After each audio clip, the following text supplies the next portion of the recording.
Hello namaste. నేను మీ S S. Today's lesson agriculture third chapter. Gurpreet, Matho and Tina were walking through the village where they saw a farmer tilling land. The farmer told them that he was growing wheat and had just added manure to the soil to make it more fertile.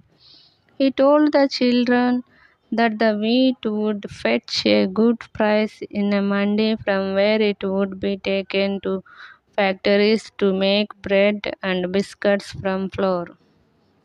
Gurpreet, Matho, Tina ఒక గ్రామంలో నడిచి వెళ్తూ ఉన్నారు.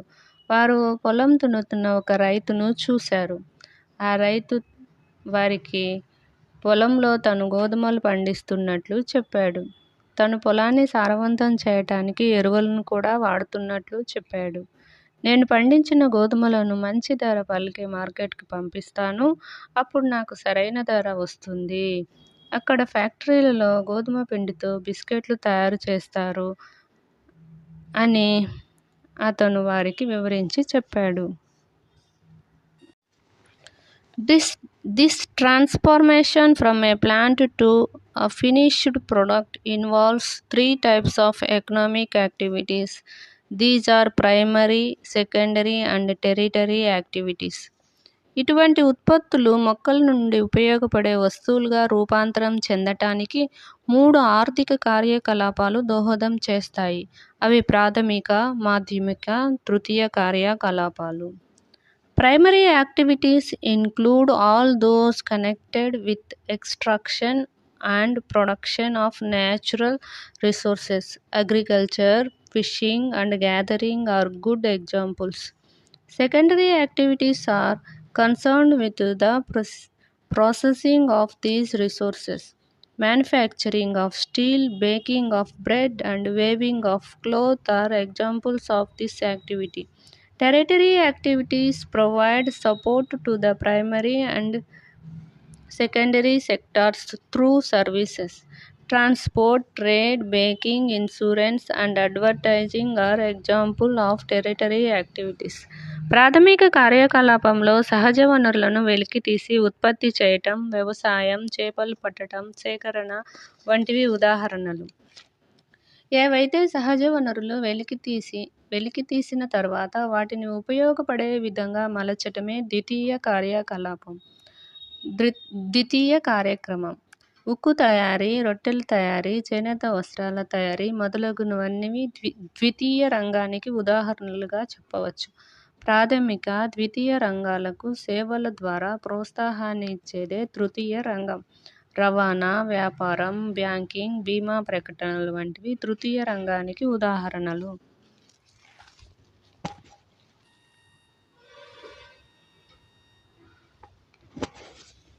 Agriculture is a primary activity. It includes growing crops, fruits, vegetables, flowers and rearing of livestock. In the world, 50% of persons are engaging in agriculture activity. 2/3 of Indians' population is still depending on agriculture. వ్యవసాయం ప్రాథమిక రంగానికి చెందింది. పంటలు, పండ్లు, కూరగాయలు పెంచటం, పూల ఉత్పత్తి, పశుపోషణ దీనిలో భాగమే. ప్రపంచంలో 50% మంది వ్యవసాయ కార్యకలాపాలను నిర్వహిస్తున్నారు. భారతదేశంలో 3/2 వంతుల జనాభా ఇప్పటికీ వ్యవసాయంపై ఆధారపడి ఉన్నారు. Favorable topography of soil and climate are vital for agricultural activity. The land on which the crops are grown is known as arable land. In the map, you can see that agricultural activity is concentrated in those regions of the world where suitable factors for the growing of crops existed. Picture 4.1లో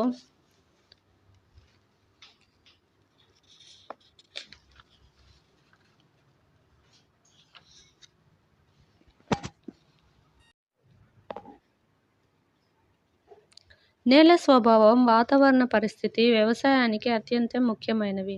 పంటలు పండే భూములను వ్యవసాయయోగ్యమైన భూములు అంటారు. పంటలు పండుటకు అవసరమైన ప్రదేశాలు ఉన్న ప్రాంతాలలో వ్యవసాయం కేంద్రీకృతమైనట్లుగా మనం ఈ పటంలో చూడవచ్చు.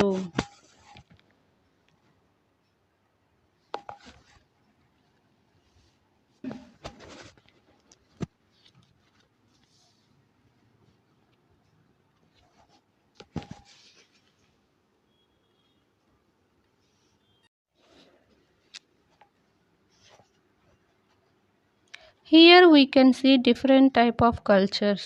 Do you know? Agriculture, sericulture, pisciculture, viticulture, horticulture. Agriculture, the science and art of cultivation on the soil, raising crops and rearing livestock. It is also called farming. వ్యవసాయం, అగ్రికల్చర్ అంటారు. భూమి సాగు చేయటం, పంటలు పండించటం, పశుపోషణ, వ్యవసాయం దీని క్రిందకు వస్తుంది. Sericulture, commercial rearing of silk worms. It may supplement the income of the farmer. పట్టుపురుగుల పెంపకం సెరికల్చర్ అంటారు. పట్టుపురుగుల పెంపకం కూడా రైతులకు మరొక ఆదాయాన్ని అందించే వనరు అని చెప్పవచ్చు. Pisciculture, breeding of fish in specially constructed tanks and ponds. చేపల పెంపకం పిసికల్చర్, చెరువులలోను కాలువలలోను ప్రత్యేకంగా ఏర్పాటు చేసి చేపలను పెంచుతారు. Viticulture, cultivation of grapes. ద్రాక్ష సాగు విటికల్చర్ అంటారు. ద్రాక్ష తోటల పెంపకం. Horticulture, growing vegetables, flowers and fruits for commercial use. కూరగాయలు, పూలు, పండ్లను వాణిజ్యపరంగా పెంచటం. హార్టికల్చర్, పండ్లు, పూల తోటలను పెంచటం హార్టికల్చర్ అంటారు.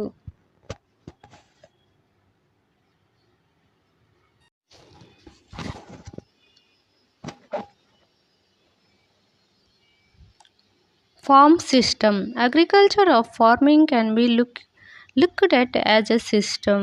The important inputs are seeds, fertilizers, machinery, and labor. Some of the operations involved are plowing, sowing, irrigation, weeding, and harvesting. The outputs from the system include crops, wool, dairy, and poultry products. In the picture 3.2, we can see the farming system of an arable farm. We need three inputs.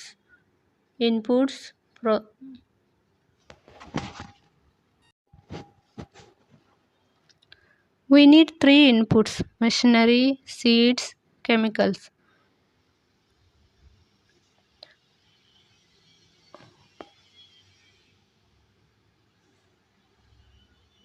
Processing, plowing, sowing, spraying. Outputs, we can get crops. Physical inputs: sunrise, temperature, rainfall, soil, slope. Human inputs: storage, labor, machinery, chemicals. పొలం దున్నటం, విత్తనాలు నాటటం, నీటిపారుదల, కలుపు తీయటం, పంట కోయటం, నూర్పిడి వంటి వ్యవసాయ ప్రక్రియలు. పంటలు, ఊలు, పాలు, కోళ్లు వంటివి ఉత్పాదకాలు.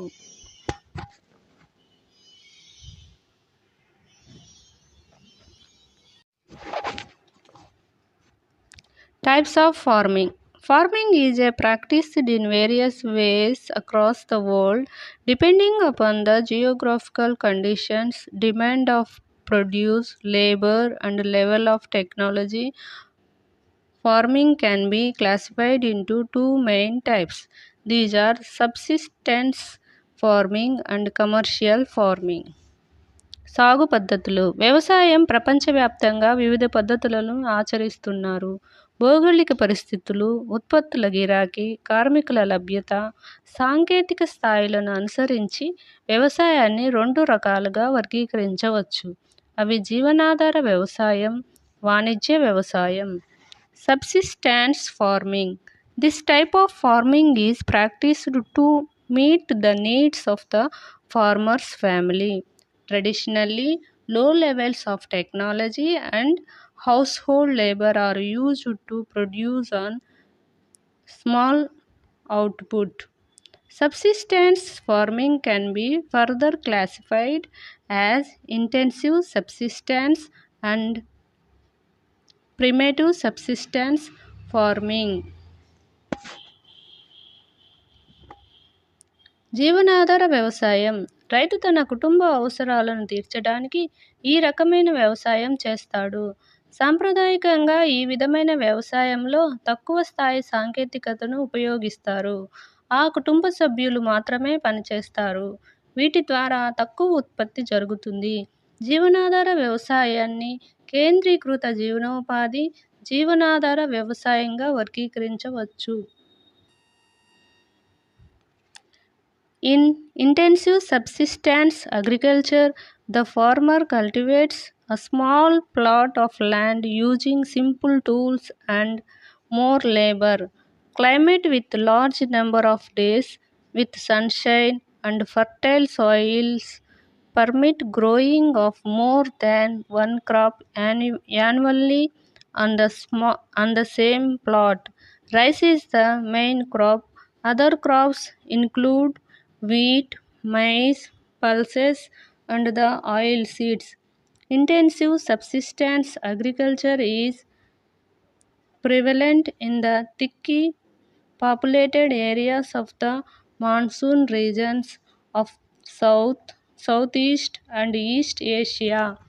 కేంద్రీకృత జీవనాధార వ్యవసాయంలో రైతు సాధారణ పనిముట్లు ఉపయోగించి ఎక్కువ శ్రమపడి కేంద్రీకృత జీవనాధార వ్యవసాయంలో రైతు సాధారణ పనిముట్లు ఉపయోగించి ఎక్కువ శ్రమపడి ఒక చిన్న కమతాన్ని సాగు చేస్తాడు. ఎక్కువ రోజులు సూర్యరశ్మి ఉండే వాతావరణం, సాధారణమైన భూములు, ఒకే భూకమతంలో ప్రతి సంవత్సరం ఒకటి కంటే ఎక్కువ పంటలను పండించడానికి అనుకూలంగా ఉంటుంది. వరి ప్రధాన పంట. ఇతర పంటలలో గోధుమ, మొక్కజొన్న, పప్పుధాన్యాలు, నూనె గింజలు ఉన్నాయి. దక్షిణ, ఆగ్నేయ, తూర్పు ఆసియాలలోని రుతుపవన, అధిక జనసాంద్రత కలిగిన ప్రాంతాలలో సాంద్ర జీవనాధార వ్యవసాయం అమలులో ఉంది.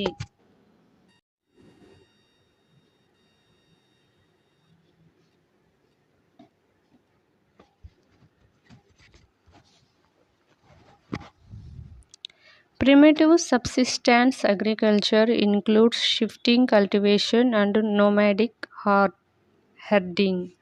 Shifting cultivation is practiced in the thickly forested areas of Amazon basin, tropical Africa, parts of Southeast Asia and Northeast India. These are the areas of heavy rainfall and quick regeneration of vegetation. A plot of land is cleared by felling the trees and burning them. The ash are then mixed with the soil, and crops like maize, yam, potatoes, and cassava are grown. After the soil loses its fertility, the land is abandoned and the cultivator moves to a new plot. Shifting cultivation is also known as slash and burn agriculture. ఆదిమ జీవనాధార వ్యవసాయంలో పోడు వ్యవసాయం సంచార పశువుల పెంపకం భాగమే. విస్థాపన వ్యవసాయం. అమెజాన్ నదీ బేసిన్, ఉష్ణమండల ఆఫ్రికా, ఆగ్నేయాసియా, ఈశాన్య భారతదేశంలోని దట్టమైన అటవీ ప్రాంతాలలో విస్థాపన వ్యవసాయాన్ని కొనసాగిస్తారు. ఇవి అధిక వర్షపాతం, వృక్ష సంపద, శీఘ్ర పునరుత్పత్తి ప్రాంతాలు. చెట్లను నరికి వాటిని తగులబెట్టడం ద్వారా భూమిని చదును చేస్తారు. ఆ తరువాత ఆ బూడిదను మట్టితో కలిపి మొక్కజొన్న, కంద, పెండలం, బంగాళదుంప, సరుగుడు వంటి పంటలను పండిస్తారు. నేల తన సారాన్ని కోల్పోయిన తర్వాత ఆ భూమిని వదిలేసి వ్యవసాయదారుడు నూతన కమతానికి మారతాడు. పోడు వ్యవసాయం అడవులను నరికి నాటడానికి శుభ్రం చేసే సాగు విధానం. ఈ సాగును స్లాష్ అండ్ బర్న్ వ్యవసాయం అని కూడా అంటారు. Nomadic herding is practised in the semi-arid and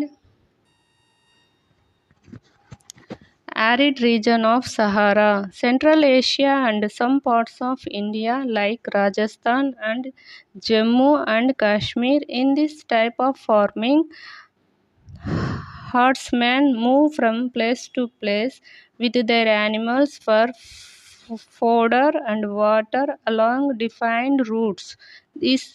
This type of movement arises in response to climatic constraints and terrain. Sheep, camel, yak, and goats are most commonly reared. They provide milk, meat, wool, hides, and other products to the herders and their families. సంచార పశువుల పెంపకం. Sahara ఎడారిలో గల పాక్షిక శుష్క ప్రాంతాలలో, మధ్య Asia, Rajasthan, Jammu Kashmir వంటి భారతదేశంలోని కొన్ని ప్రాంతాలలో సంచార పశువుల పెంపకం కొనసాగిస్తున్నారు. ఈ రకమైన వ్యవసాయంలో పశువుల కాపర్లు తమ జంతువులతో పశుగ్రాసం, నీటి కోసం నిర్దేశించిన మార్గాలలో ఒక ప్రదేశం నుండి మరో ప్రదేశానికి ప్రయాణిస్తారు. వాతావరణ అనుకూలత, భూస్వరూపాలను అనుసరించి వీరి కదలిక ఉంటాయి. గొర్రెలు, ఒంటెలు, యాక్, మేకలను సాధారణంగా పెంచుతారు. వారు పశువుల కాపరులకు, వారి కుటుంబాలకు పాలు, మాంసం, ఉన్ని, చర్మాలు, ఇతర ఉత్పత్తులను అందిస్తారు. Commercial farming.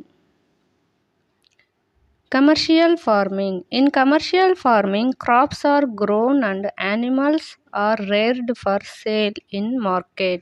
The area cultivated and the amount of capital used is large. Most of the work is done by machines. Commercial farming includes commercial grain farming, mixed farming, and plantation agriculture. వాణిజ్య వ్యవసాయం. వాణిజ్య వ్యవసాయంలో పంటలు, జంతువులను మార్కెట్లో అమ్మేందుకు పెంచుతారు. సాగు చేసే భూ విస్తీర్ణం, పెట్టుబడి పెద్ద మొత్తంలో ఉంటుంది. చాలా వరకు యంత్రాల ద్వారానే పనులు జరుగుతాయి. వాణిజ్య వ్యవసాయంలో వాణిజ్య, ధాన్య వ్యవసాయం, మిశ్రమ వాణిజ్యం, తోటల వ్యవసాయం ఇందులో చేర్చబడ్డాయి.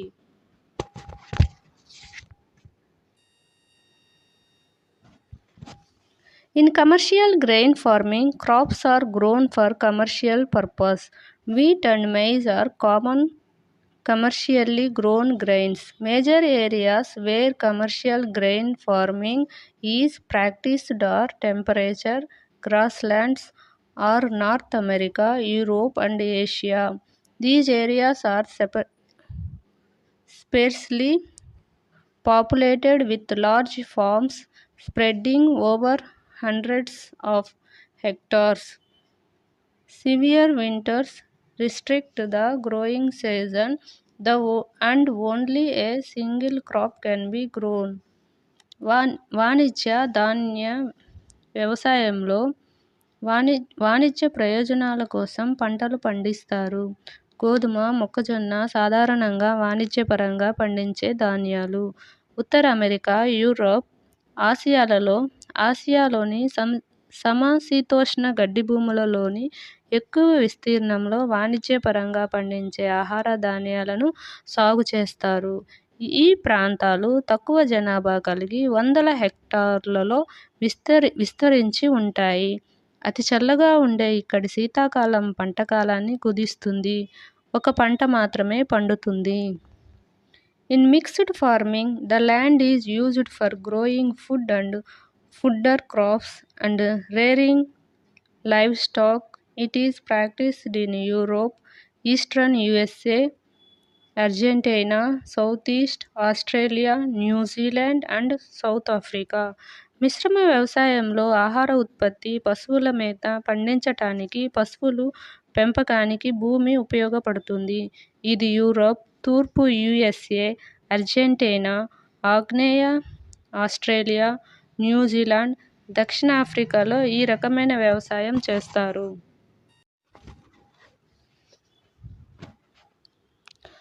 Plantations are a type of commercial farming where single crop of tea, coffee, sugarcane, cashew, rubber, banana or cotton are grown. Large amount of labor and capital are required. The produce may be processed on the farm itself or in nearby factories. The development of transport network is thus essential for such farming. Major plantations are found in the tropical regions of the world. Rubber in Malaysia, coffee in Brazil, tea in India and Sri Lanka are some examples. తోటలు ఒక రకమైన వాణిజ్య వ్యవసాయం.